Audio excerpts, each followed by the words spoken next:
David, third quarter, what happened there? That seemed to be the difference in the game. Yeah, we got sped up. It reminded me of Game 3 a little bit. They got into us, thought we crossed half court, not being organized. When you do that, turnovers are going to follow.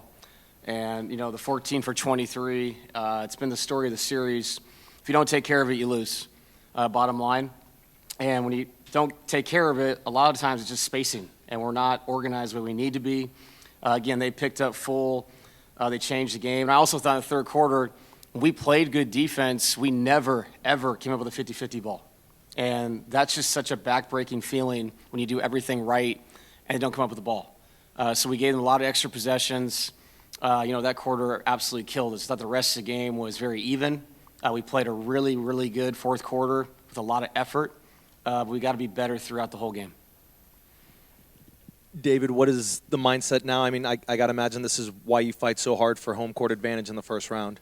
Yeah, we talked about it, after the game. It's you win those last 3 games, not just to stay out of the play-in, but to get the home court in Game 7, bottom line. And we earned it.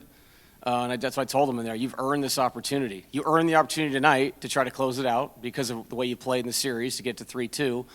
But now you have the opportunity to go home in front of your home fans and advance. And so, you play all year for that. We got that opportunity, and we're very, very excited to go back out there and play again. Coach, just, I know it's a different prism for you, but, looking at this series as a whole, just the attrition of the series and how evenly played this series, what are your thoughts on that, just from kind of a bird's eye view, if you can, and, just how this translates into Saturday afternoon? Yeah, I mean, this is what I expected, to be honest. This felt like a 7-game series. Obviously, we wanted to close it out today, but it's an evenly matched series. There's so many good players out there, guys that can have nights. Jamal had his night the other night. Kawhi and James had a good one tonight. Obviously, Nikola's had his night. And Nikola gets fouled a lot. I'm not sure what was happening tonight, but for him to shoot 2 free throws with the amount of contact that was going on out there was absolutely crazy. They put smalls on him. Those smalls were allowed to do whatever they want. So I'm really excited for Saturday that we're going to be able to do the same thing with their best players. Because if that's the physicality we're allowed to play with, we'll react to it, and we will go there in Game 7. Yeah, you kind of touched on the 50-50 balls. Can you take a little solace knowing that it did seem like every bounce went their way, and if it's just more even Saturday, you'll be right there? Right. And, 50-50, too, it's a skill. And you're right. It seemed like every time they came up with it, somebody's in the corner would knock down a 3. Make a big play. We cut it to, it felt like we get it to 8, we get it to 6, and a play like that would happen. A ball get tipped at half court, they come up with it, ends up being a dunk. So we'll watch that, but it's one of those things, like you said, the median, hopefully it comes back, and we come up with some of those to find easy baskets, but that's also an effort thing, attentiveness, and we'd be better at that on Saturday if we want to win. David, with Nikola, I think he was held to 5 after halftime. It seemed like he was attacking a lot of closeouts at the three-point line. When it's being officiated a certain way, when they're playing pretty physically and he's not getting much at the rim, would you rather just see him take those threes eventually, or what are you kind of seeing in terms of the reads that he's making on those? Yeah, it's a good conversation. He was 2 for 4 tonight.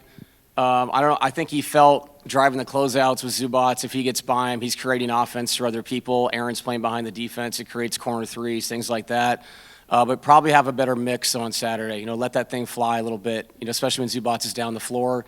But Nikola, everything he does is trying to be the most unselfish player he can be. Saturday, maybe we need a little more selfishness from the three-point line.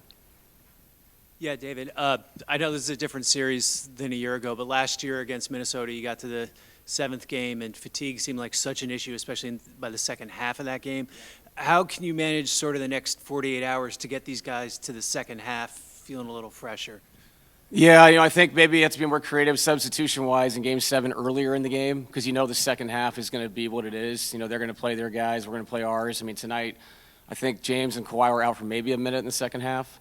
So we know that's what Game 7s are. And I think it's sitting down with the staff, looking at the rotation. I thought Peyton played well tonight. He had good activity, trying to get guys in and out quicker, and trying to save minutes early. And then obviously I brought this up tonight because we were so running uphill. It felt like I used a lot of timeouts, and sometimes it's easier strategically to use those for rest during games. Tonight was not the case. So We'll sit down and talk about that. I'm sure they'll have the same conversations with the minutes they've played. But yeah, off our feet and try to be more creative with the minutes for sure. David, they went much or relied on Nick Batum much heavier in the second half. I guess what kind of dynamic did he add to the game as a whole? Well, yeah, I mean, he makes rotations harder. You know, he's a guy that can really knock down the three-point shot. But like I said, I thought late in the game we figured something out with how we, shrunk behind the ball. The main defender, the point defender, because we don't want to be hitting the whole game.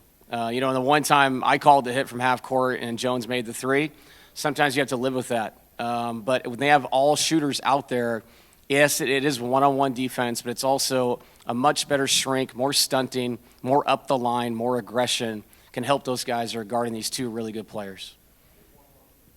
David, you kind of touched on it there, but in the fourth quarter when you guys make that run and you get it so close, what was working and do you feel like you let it slip away when you get so close and you're not able to just close it out?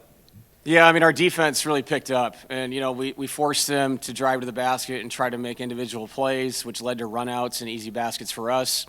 The question about the minutes, that's the thing. You put all this effort into that. You come up short. But I also think it's a momentum builder for Saturday. If we would have got blown out like we did last year in Minnesota, you kind of start to second-guess yourself. I didn't see that tonight. I saw a really poor third quarter, and besides that, a very even basketball game. And we feel like if we can play 4 quarters like we've done, in Game 5 and in Game 4, obviously the first 3 quarters, if we can, replicate that to Game 7, I think we'll be in a good place. DA, you kind of touched about having the luxury, the reward of fighting for the home court to have it in Game 7, and the Avs won tonight, I think in large part having a good crowd. So how big will it be to have the Nuggets crowd revved up for the Game 7 Saturday? Yeah, it's going to be huge, and I hope everybody, go to brunch and come. It's 5:30 game. We need energy. We need juice.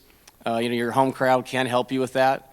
But the crowd is one thing. We have to be more responsible with the ball. That's going to be the key in Game 7. We have to have quality possessions. We can't race the ball up and down the floor, not be under control. We need to control the pace better than we did tonight.